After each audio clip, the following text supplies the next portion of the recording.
আসসালামু আলাইকুম। তাহলে আজকে আমাদের কততম ক্লাস এই অধ্যায়ে মনে আছে?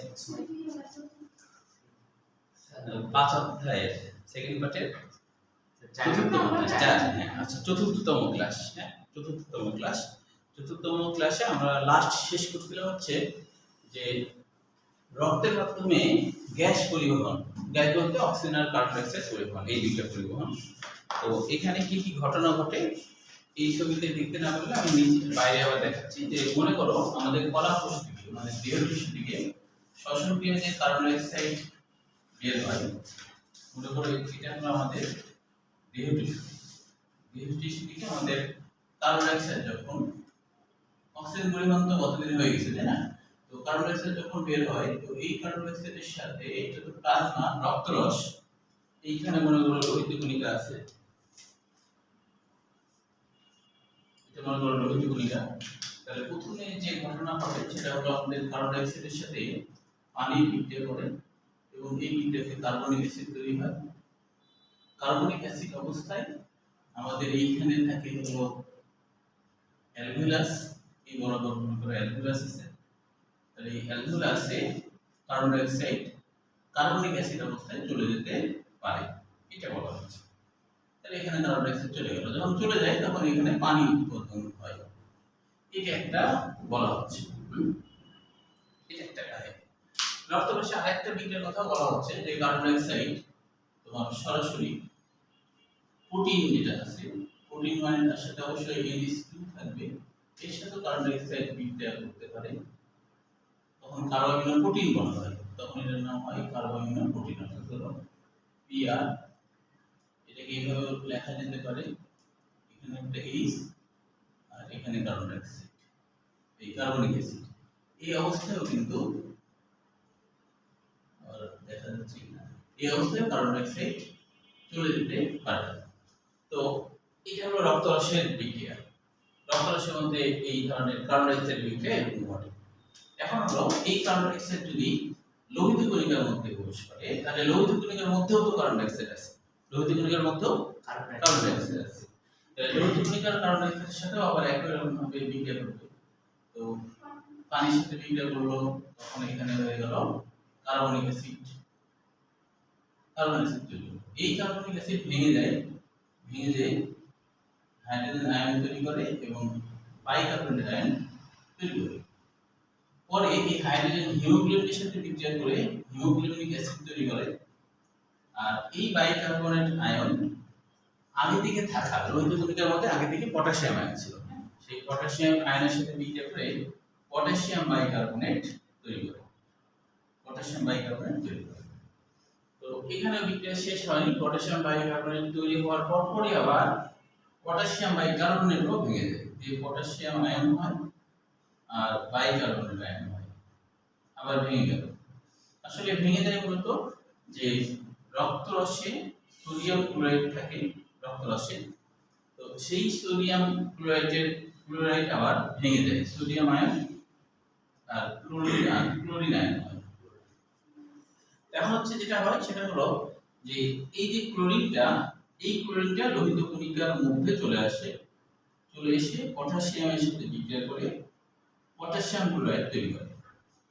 আর বাইকার্বনেট আয়ন আবার বের হয়ে যায় রক্তরসে, এখানে এসে সে কি করে, জায়গাটা একটু দেখাই, এখানে কি করে সোডিয়াম বাইকার্বনেট তৈরি করে। তাহলে sodium bicarbonate অবস্থায়ও carbon die oxide চলে যেতে পারে অ্যালভিউলাসের মধ্যে। দেখো এখানে জায়গা কম বলে হলো অ্যালভিউলাসটা চিকন হয়ে গেল, তাই না? আচ্ছা, এইটুকু বুঝতে পারলাম কিনা বলো? এই যে ক্লোরিন যে ঢুকছে, এই ঢোকাটাকে বলা হয় ক্লোরাইড সিট, এটাকে বলা হয় ক্লোরাইড সিট। ক্লোরিনের ভিতরে ঢোকাটা হলো ক্লোরাইড সিট, অ্যালভিউলাসের ভিতরে না, অ্যালভিউলাসের মধ্যে না, ক্লোরিন কারণ লোহিত কণিকা, এটা লোহিত কণিকা, হ্যাঁ, এই যে গোল যে বড় এটা লোহিত কণিকা। তাহলে রক্তরস থেকে লোহিত কণিকার মধ্যে স্বাভাবিক অবস্থায় কিন্তু আসলে ঢুকে না, হ্যাঁ, ঢোকার কথা না, কিন্তু লোহিত কণিকা অনেক কিছু বাইরে বের হয়ে যায়, এটাই স্বাভাবিক। কিন্তু নতুন করে একটা যে মৌল মনে করো ভিতরে ঢুকছে, হ্যাঁ, এই ঢোকাটাই একটা আশ্চর্যজনক, এই জন্য এটাকে নির্দিষ্টভাবে বলা হচ্ছে ক্লোরাইড শিফট। ক্লোরাইড শিফট বুঝা গেল কি? ক্লোরাইড শিফট মানে শিফট করা, যেমন বলে না যে আমি রাজশাহী থেকে ঢাকায় শিফট করলাম, একবারে মনে করো স্থানান্তরিত হওয়া, একবারে চলে আসা। তাহলে ক্লোরিন এখানে আসলো বলেই কিন্তু একটা বিভব পার্থক্য তৈরি হলো, সেই জন্য বাইকার্বনেট আয়ন, এই বাইকার্বনেট আয়ন এখানে এসে আমরা সোডিয়ামের সাথে বিক্রিয়া করে সোডিয়াম বাইকার্বনেট তৈরি করি। গ্রহণ করো এটি পর্যন্ত, ঠিক আছে? এটি পর্যন্ত সমস্যা নাই। এবার সর্বশেষ আরেকটা বিক্রিয়ার কথা বলা হচ্ছে, সেটা হলো যে কার্বন ডাই অক্সাইড তোমার হচ্ছে আবার লোহিত কণিকার মধ্যে ঢুকে সে কিন্তু হিমোগ্লোবিনের সাথেও বিক্রিয়া করতে পারে। সোডিয়াম বাইকার্বনেট যেটা সেটা কিন্তু এখানে রক্তরসে সোডিয়াম বাইকার্বনেট তৈরি হয়েছে, হ্যাঁ, তৈরি হয়ে এই অবস্থায় কার্বন ডাই অক্সাইড অ্যালুমিনাসের মধ্যে চলে যাবে। আর কোন কোশ্চেন আছে এটা বিষয়? এটা ক্লিয়ার? আচ্ছা, এখন দেখো এইবার যে কথাটা বলছে যে কার্বন ডাই অক্সাইড আবার সে কি করবে, সে হিমোগ্লোবিনের গ্লোবিনের সাথে, হ্যাঁ, এই জন্য এইচবি দিচ্ছি, মানে এটা বোঝাচ্ছে যে এটা হলো হিমোগ্লোবিনের প্রোটিন। আর হিমোগ্লোবিনের প্রোটিন মানে NH2 থাকবে, যেমন এখানে আমরা সরাসরি দেখিয়েছি যে রক্তরসের প্রোটিন, তাই প্রোটিন NH2, এটা কিন্তু হিমোগ্লোবিনের প্রোটিন না, রক্তরসের প্রোটিন, তাই প্রোটিন NH2। আর এটা নির্দিষ্ট করে বলছে যে হিমোগ্লোবিনের প্রোটিন, তাই HB দিয়ে NH2, মানে প্রোটিন মানে সেখানে অবশ্যই NH2 থাকবে, তার সাথে বিক্রিয়া করবে কার্বন ডাই অক্সাইড। তাহলে বিক্রিয়া করলে কি হবে, এই জিনিসটার নাম হলো কার্বামিনো হিমোগ্লোবিন, HB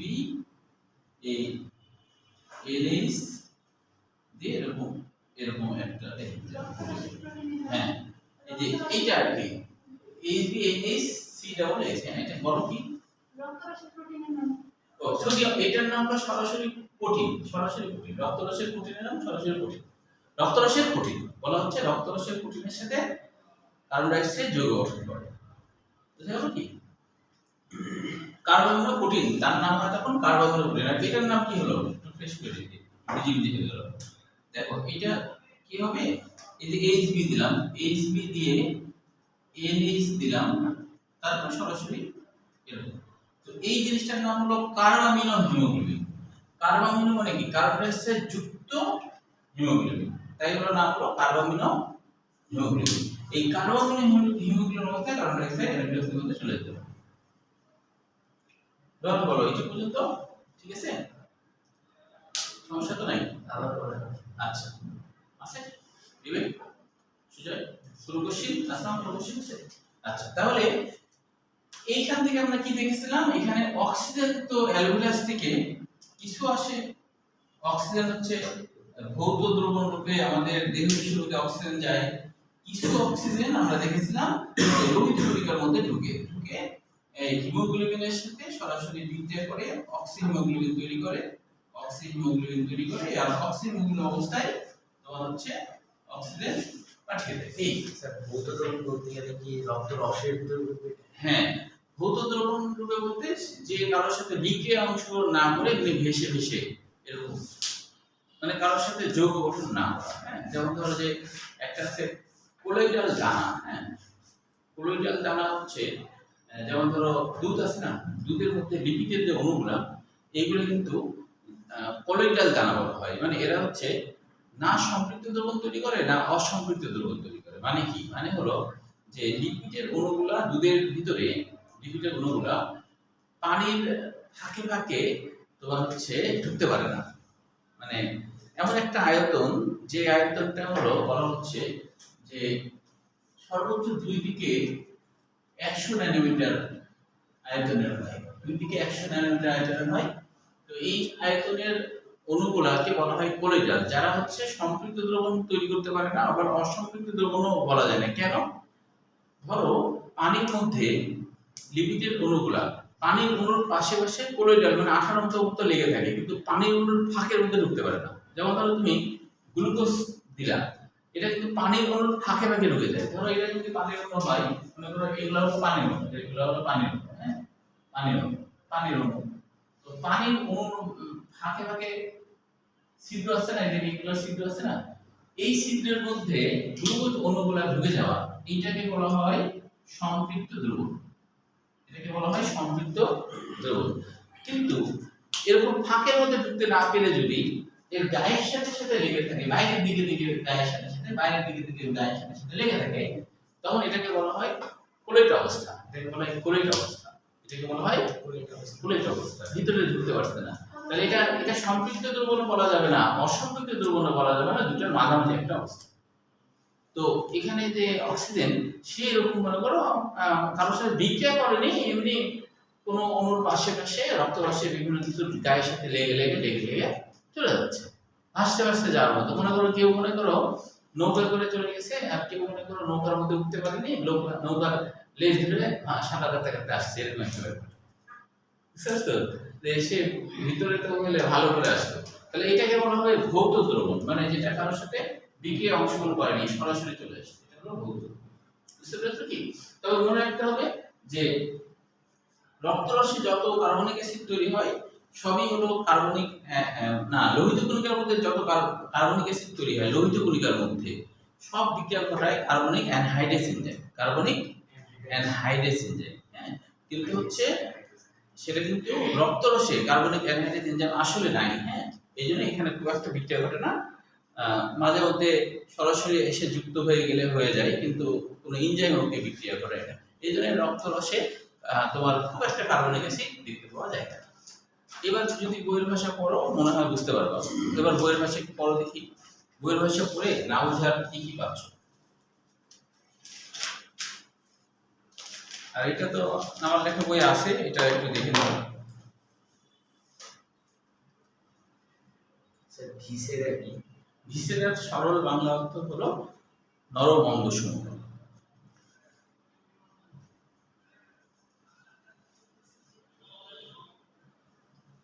নরম অঙ্গসমূহ এটা বলে ভিসেরা, হ্যাঁ।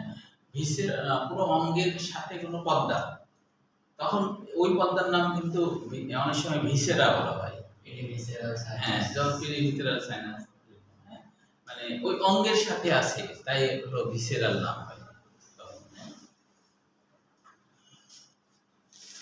তাহলে এখন একটু তোমরা একটু বইয়ের ভাষা পড়ে দেখো যে না বোঝার কিছু শব্দ পাচ্ছ কিনা।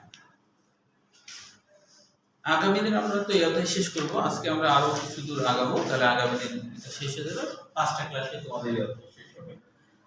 তারপর আমরা ফার্স্ট পার্ট 9 অধ্যায় শুরু করব।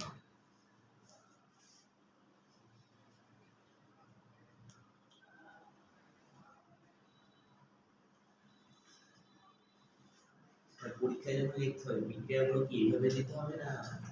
ও, পরীক্ষার সময় তোমার আসলে যে এরকম কোনো চিত্র কিছু দিতে হবে না, হ্যাঁ। পরীক্ষা তবে কার্বনিক অ্যাসিড ট্যাসিড যেগুলো তৈরি হয় সেগুলো দিবা, হ্যাঁ, শুধু বিক্রিয়া লিখে বর্ণনা দিবা। কিন্তু এরকম পরীক্ষায় এরকম কোনো ছবি, যেমন বইয়ে যে মাইটোকন্ড্রিয়ার ছবি আছে, হ্যাঁ, এরকম ছবি দিবে আঁকতে হবে না, ছবি আঁকা আসে না।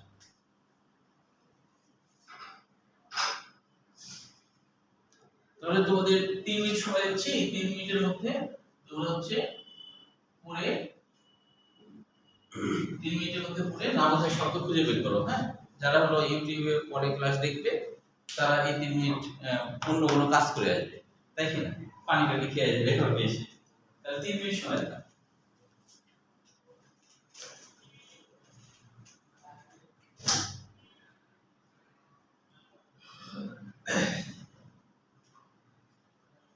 স্যার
বুঝতে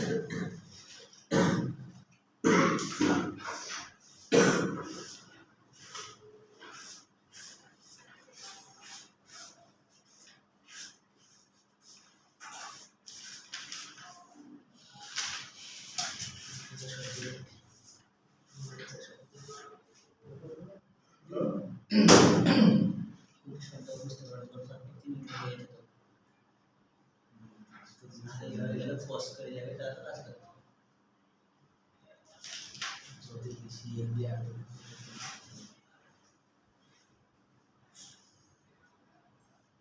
ये टेक्निकल से पहले देंगे प्रयोग का कारण है नेक्स्ट फिजिक्स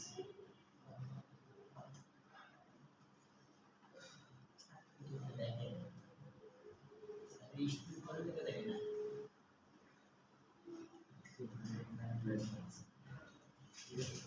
3 মিনিট হয়ে গেছে বলো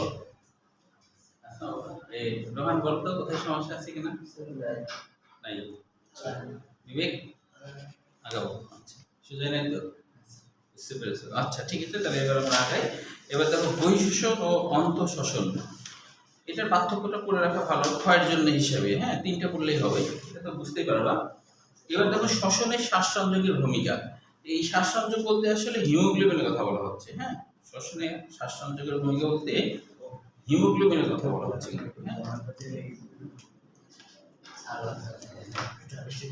মুসাফিরের প্রায় দিনই সমস্যা হয়ে যাচ্ছে কি এর আগে সমস্যা হলো সে বাইরে থেকে ছিল আর এর আগে হাইওয়ে জানেন আসলে বাইরে গেছে এবার ওখানে দিতে এখন স্যার বলতো কাল 24 তারিখ আবার পরীক্ষা এতদিন থেকে কি করবি হ্যাঁ তাই তো সবার আমাকে মাঝে মাঝে বললে যে একদিনের মিলটা সে 120 টাকা আর এখানে 7 দিনে করে দিই বাড়িতেই যাই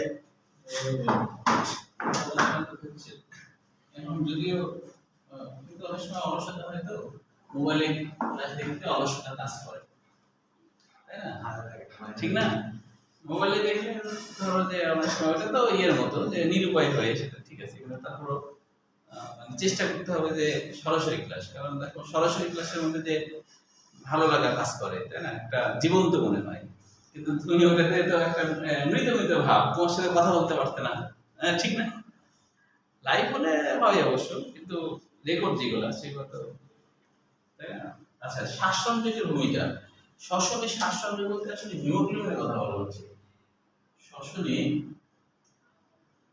শ্বাস সংযোগের ভূমিকা শ্বাস সংযোগের ভূমিকা শ্বসনে শ্বাস সংযোগের ভূমিকা মানে হিমোগ্লোবিনের ভূমিকা শ্বাস সংযোগ মানে কি শ্বাস মানে তো অক্সিজেন কার্বন ডাইঅক্সাইড যে নেয়টাই আর কি আর রঞ্জক মানে আমরা তো জানি যে হিমোগ্লোবিন হলো একটা রঞ্জক পদার্থ না রঞ্জক তাই না প্রোটিন নির্মিত একটা রঞ্জক পদার্থ যে লাল রং দেখায় ঠিক না তো এই জন্য এটাকে বলা হচ্ছে শ্বসনে শ্বাস সংযোগের ভূমিকা তো শ্বসনে শ্বাস সংযোগের ভূমিকা বলতে তখন তো আমরা রক্ত রসের কোনো কথা বলবো না লঘু ভূমিকার মধ্যেও তো পানি আছে তার সাথে কার্বন ডাইঅক্সাইড বিক্রিয়া করলো এসব কিছুই বলবো না শুধু বলবো হিমোগ্লোবিন অক্সিজেন আর কার্বন ডাইঅক্সাইড ধরলো কিভাবে সেই কথাটাই বলবো বুঝতে পেরেছো অন্য কোনো কথা বলা যাবে না তখন তাহলে শ্বাস সংযোগে আমরা জানি যে আমাদের যে হিমোগ্লোবিন সেটা হচ্ছে এর ভিতরে কোনো এমসিকিউ করা লাগবে না এমসিকিউ রাখা লাগবে হ্যাঁ হ্যাঁ অবশ্যই এগুলো দামে নেই আমরা এটা শেষ করে একবারে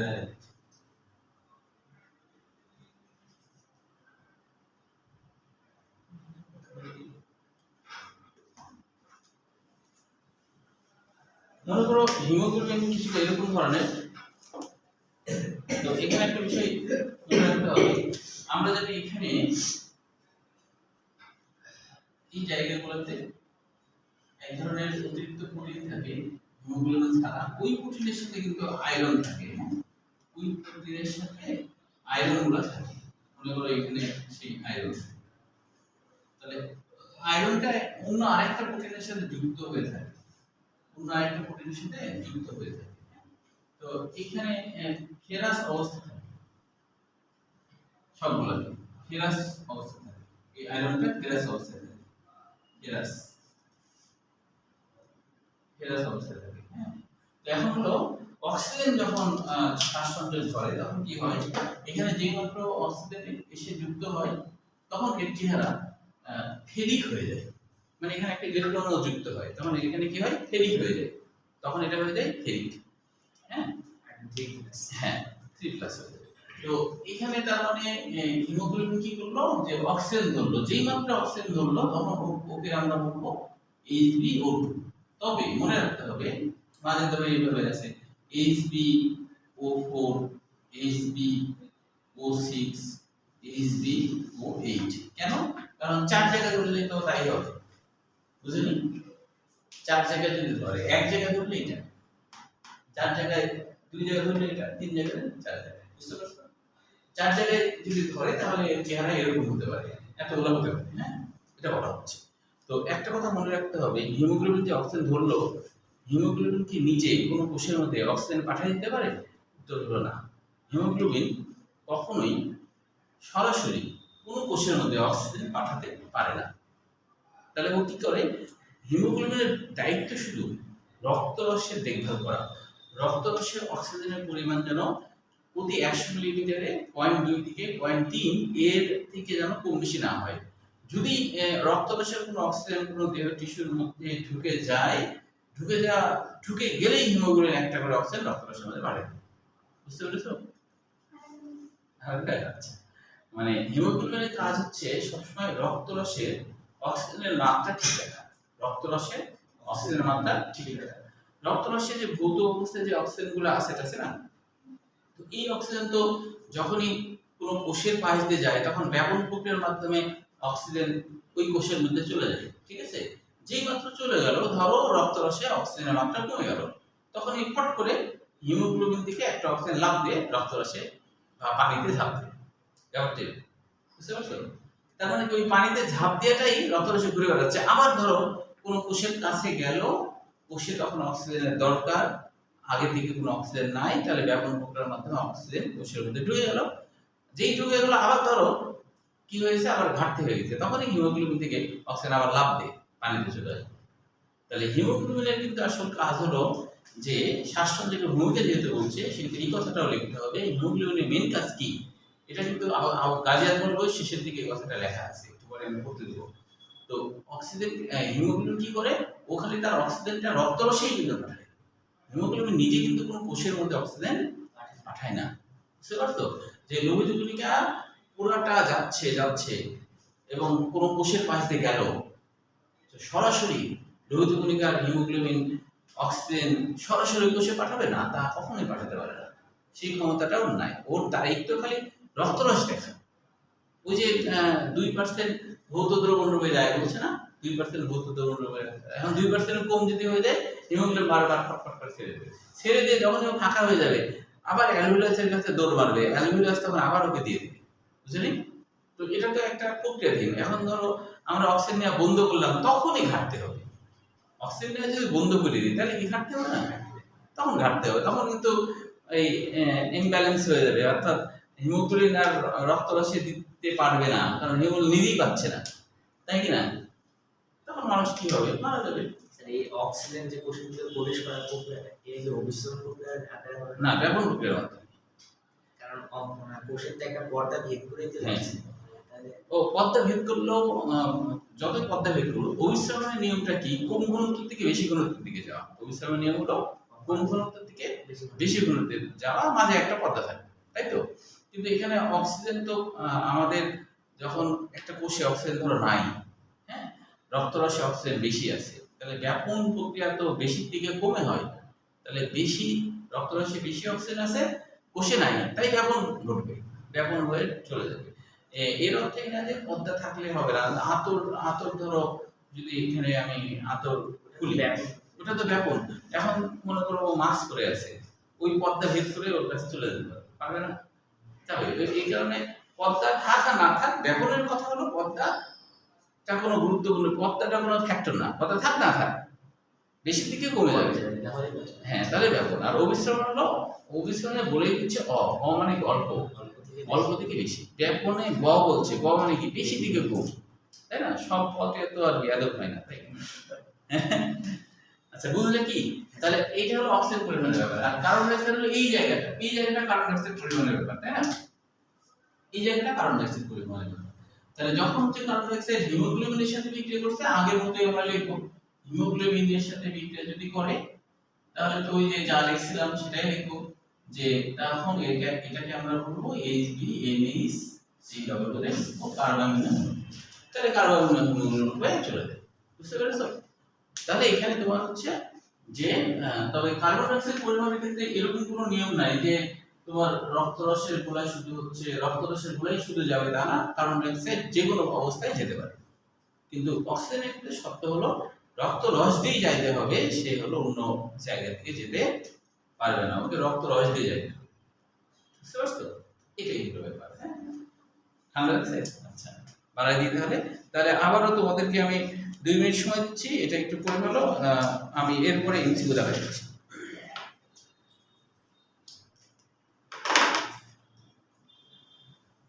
আবার 2 মিনিটের বিরতি বলতে ক্লাসের বিরতি, কিন্তু তোমাদের কাছে তোমরা বলবে যারা পরে ক্লাস দেখবে তারা হলো 2 মিনিট সে আবার পানিটা লিখে যাবে বা প্রস্তাব করতে যাবে।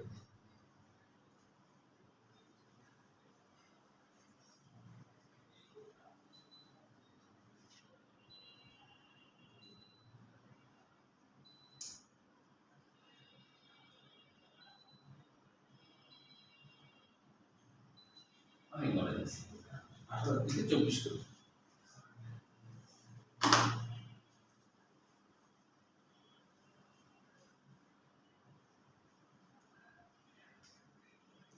হিমের বাংলা অর্থ কি?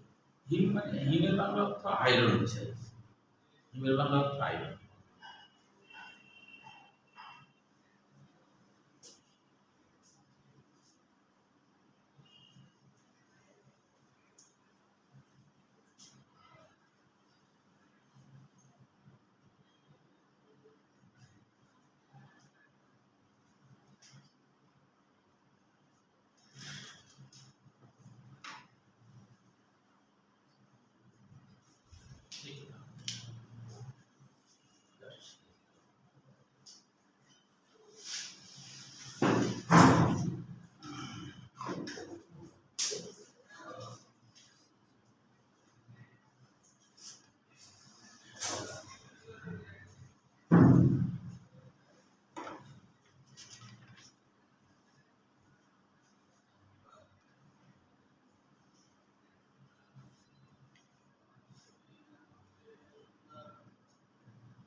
আচ্ছা, না আমাদের পানি পেয়েছো? এই যে রক্তরস থেকে স্বল্প অক্সিজেন টিস্যু রসে চলে আসে, এটা নাম কি? রক্তরস থেকে স্বল্প অক্সিজেন, ওই যে রক্তরস থেকে স্বল্প অক্সিজেন, এই কারণে আসলে আমাদের কোষের মধ্যে তোমার হচ্ছে রক্তরসে যখনই তোমার 2% বেশি হতে যায়, হ্যাঁ, অক্সিজেন, তখন তো সে টিস্যু রসে চলে যাচ্ছে বারবার। তবে কার্বন ডাই অক্সাইড আমাদের খুব বেশি আকারে তৈরি হয়, হ্যাঁ, এবং বিভিন্ন মাধ্যম দিয়ে কার্বন ডাই অক্সাইড নাকমুখে বের হয়ে যায়। তো স্বল্প পরিমাণে টিস্যুতে যাওয়া মানে কি, কোষে যাওয়া, মানে রক্তরস থেকে কিন্তু কোষে যাচ্ছে, ওটাই বলছে টিস্যুতে চলে আসে, স্বল্প পরিমাণ টিস্যুতে চলে আসে রক্তরস থেকে। বুঝতে পারছো? আচ্ছা, এখান থেকে এমসিকিউর জন্য যেগুলো পড়বা, দেখো অক্সিজেন পরিমাণের মধ্যে আছে যে অ্যালবুলাসের চাপ থাকে কত, 104 মিলিমিটার মার্কারি, আর রক্তে অক্সিজেনের চাপ থাকে 40 মিলিমিটার মার্কারি, আর হচ্ছে এটা কতক্ষণ পর্যন্ত চলবে ব্যাপন, যতক্ষণ 100 মিলিমিটার মার্কারি না হচ্ছে।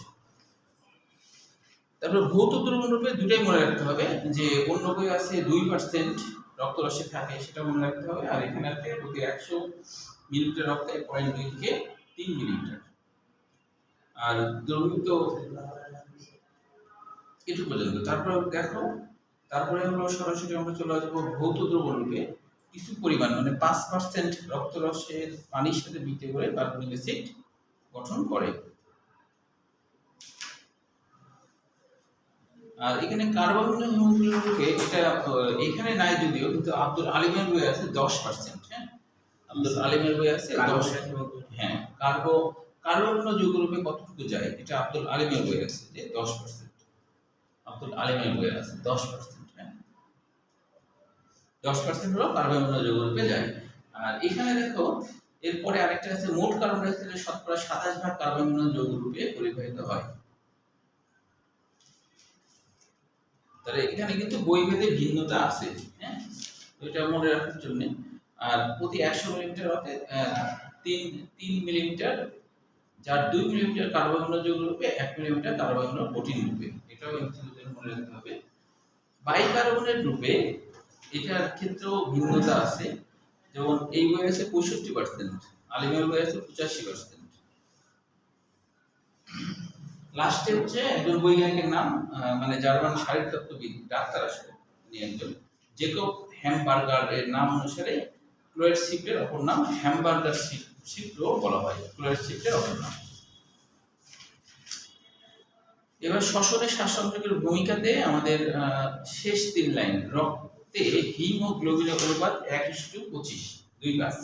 আর হিমের 33.33% হলো লৌহ। আর পূর্ণবয়স্ক মানুষের সমগ্র রক্তে মাত্র 4 থেকে 5 গ্রাম লৌহ থাকে, এছাড়া আর নাই। এবার আমরা চলে আসি শ্বাসনালীর সমস্যা, লক্ষণ ও প্রতিকার।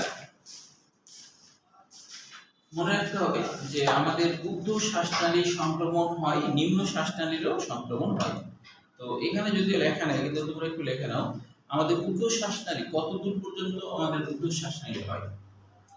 আমাদের ঊর্ধ্ব শ্বাসনালী হয় আমাদের বহিঃনাসারন্ধ্র থেকে, আমাদের যে বহিঃনাসারন্ধ্র আছে এখান থেকে ষড়যন্ত্র পর্যন্ত, এটুকুকে বলা হয় ঊর্ধ্ব শ্বাসনালী। আমাদের বহিঃনাসারন্ধ্র, এই যে এটা বহিঃনাসারন্ধ্র না, এই বহিঃনাসারন্ধ্র থেকে ষড়যন্ত্র পর্যন্ত এইটুক জায়গাকে বলা হয় ঊর্ধ্ব শ্বাসনালী। এটুক জায়গাকে কি বলা হয়? ঊর্ধ্ব শ্বাসনালী। তাহলে এখানে যত রোগ হবে তাকে আমরা বলবো ঊর্ধ্ব শ্বাসনালী রোগ, তাকে আমরা কি বলবো? ঊর্ধ্ব শ্বাসনালী রোগ। দেখো এখানে কি কি রোগ হয়, এখানে বলা হচ্ছে যে এই রোগ হলে কি কি আক্রান্ত হয় ঊর্ধ্ব শ্বাসনালীর সংক্রমণে, এটাও মনে রাখবো এর জন্য। এতে নাক, কান, সাইনাস ও গলা আক্রান্ত হয়। নাক, কান, সাইনাস, সাইনাস হলো মনে রাখবো, সাইনাস হলো আসলে হাড় দিয়ে ঘেরা কোনো ফাঁকা জায়গাকে সাইনাস বলা হয়। হ্যাঁ, যদিও পরবর্তীতে বৈজ্ঞানিকরা আরো অনেক কিছুকে বলেছে, কিন্তু অ্যাকচুয়ালি হলো যে হাড় দিয়ে ঘেরা কোনো ফাঁকা জায়গাকে বলা হয় সাইনাস। সাইনাস মানে আসলে গহ্বরই বোঝায়। সাইনাস মানে কি? গহ্বর। তবে হাড়ের মধ্যে ফাঁকা জায়গাটাই হলো সাইনাস, হাড়ের মধ্যে ফাঁকা জায়গাটা হলো সাইনাস। তো এই সাইনাস ও গলা আক্রান্ত হতে পারে ঊর্ধ্ব শ্বাসনালীর সংক্রমণে। হ্যাঁ, সাধারণত কি কি হয়? সাধারণত ঠান্ডা, টনসিলাইটিস, মনে রাখবা শেষে যদি আইটিস থাকে, কোনো শব্দের শেষে যদি আইটিস, তার মানে এটা দ্বারাই বোঝায় সংক্রমণ, সংক্রমণ বা ইনফেকশন। অথবা এর আরেকটা নাম যন্ত্রণা বা প্রদাহ, হ্যাঁ, বা ইনফেকশন। হ্যাঁ, এরকম নাম। কোন শব্দের শেষে আইটিস থাকা মানে সেটা দ্বারা এরকম বুঝতে হবে। হ্যাঁ, তো তাহলে টনসিলাইটিস তার মানে কি? টনসিল যোগ আইটিস, টনসিল যোগ আইটিস, তাই না? টনসিল, হ্যাঁ, টনসিলে যদি ভাইরাস ব্যাকটেরিয়া ঢুকে তাহলে যদি যন্ত্রণা শুরু হয় তাহলে এর নাম হলো টনসিলাইটিস। ঠিক আছে, তাহলে টনসিলাইটিস গেল। এবার বলছে সাইনোসাইটিস, তার মানে কি? দেখো আবার আইটিস আছে না, আইটিস, আইটিস মানে ইনফেকশন। আবার দেখো ল্যারিঞ্জাইটিস, ওই যে আইটিস শেষে আইটিস আছে না, তাহলে ল্যারিংসে যদি ইনফেকশন হয়, যেমন আমাদের গলা বসে যায় না, গলা বসে যায়, ওটাও কিন্তু টনসিলাইটিস। গলা বসে যাচ্ছে না, ওটা কি? টনসিলাইটিস। ওই গলা বসে যায় কেন? ওই ষড়যন্ত্রে ভোকাল কর্ডগুলো আক্রান্ত হয়, সেখানে ভাইরাস ব্যাকটেরিয়া ঢুকে মনে করো মিউকাস জমায় ফেলছে অনেক বেশি। অনেক ক্ষেত্রে তো জোরে জোরে অনেক কথা বলার কারণেও বলা যায়। হ্যাঁ, এটা মানে এটা হলো আঘাতজনিত কারণে, রক্ত সঞ্চালন, রক্ত জমে যায় ওখানে। খুব জোরে জোরে কথা বলার জন্য, এটা ভাইরাস ব্যাকটেরিয়ার জন্য। খুব জোরে জোরে কথা বললে সেই জায়গাতে অনেক বেশি নড়াচড়া করতে করতে করতে করতে ওখানে রক্ত সঞ্চালনের বিঘ্ন ঘটে ওই জায়গাটা একটু ফুলে ওঠে। তখন ফুলে উঠলে তখন গলা বসে। মিছিলে যেটা মিছিল করলে যেটা হয়, তাই কি না? তারপর হলো অটাইটিস, মনে রাখবা অটো বা অটিক। হ্যাঁ, অটো বা অটিক দুটো মানে হলো কান বোঝায়, কান বোঝায়। হ্যাঁ, তাহলে আইটিস মানে কি? ইনফেকশন, যন্ত্রণা। তাহলে তাহলে এখানে এই জন্য নাম হয়েছে অটাইটিস, মানে অটো যোগ আইটিস। আর মিডিয়া মানে কি? মধ্যবর্ণ, মিডিয়া মানে মধ্যবর্ণ ইত্যাদি উর্ধ্ব শ্বাসনালীর সংক্রমণ। ঠিক আছে? তাহলে উর্ধ্ব শ্বাসনালীর সংক্রমণে কি কি হয় এটা এমসিকিউর জন্য করব। কাশি, মাথা ব্যথা, নাক দিয়ে পানি ঝরা, গলা ব্যথা, হাঁচি ও পেশির ব্যথা ইত্যাদি উপসর্গ দেখা দিতে পারে। নিম্ন শ্বাসনালী মানে কি? স্বরযন্ত্রের পর থেকে, হ্যাঁ, স্বরযন্ত্রের পর থেকে ফুসফুস পর্যন্ত, এটাকে আমরা বলবো নিম্ন শ্বাসনালীর সংক্রমণ। স্বরযন্ত্রের পর থেকে ফুসফুস পর্যন্ত এটাকে বলবো নিম্ন শ্বাসনালীর সংক্রমণ। তাহলে নিম্ন শ্বাসনালীর সংক্রমণের মধ্যে কি কি আছে দেখো, যে এটা হয় কোথায় কোথায়? শ্বাসনালী। কারণ কি আমাদের ল্যারিংসের পর থেকে শ্বাসনালী শুরু, মানে স্বরযন্ত্রের পর থেকে শ্বাসনালী শুরু। তাহলে এই তাই হলো, হ্যাঁ, ফুসফুস, শ্বাসনালী ফুসফুস আক্রান্ত হয়। যেমন ফ্লু বা শ্বাসনালীর সংক্রমণ। ফ্লু বলতে ভাইরাস বোঝায়, ভাইরাস দ্বারা সংক্রমণ হয়। বঙ্কাইটিস, এটা তো আমরা বুঝতে পারছি, বঙ্কাস যোগ আইটিস, বঙ্কাস যোগ আইটিস। বঙ্কাস মানে তো আগেই বলেছি, তাই না? বঙ্কাসের বাংলা অর্থ কি বলো তো, কার মনে আছে? রোহান বলো তো, বঙ্কাসের বাংলা অর্থ কি? বলো রোহান, বলো বঙ্কাসের বাংলা অর্থ কি? বলো। হ্যাঁ, বলো তো। হ্যাঁ, এই দেখো বোন মনে আছে, তোমাদের সবারই মনে আছে, খাতে কিন্তু সবাই রোহান তাও গেরি করতে পারে না। হ্যাঁ,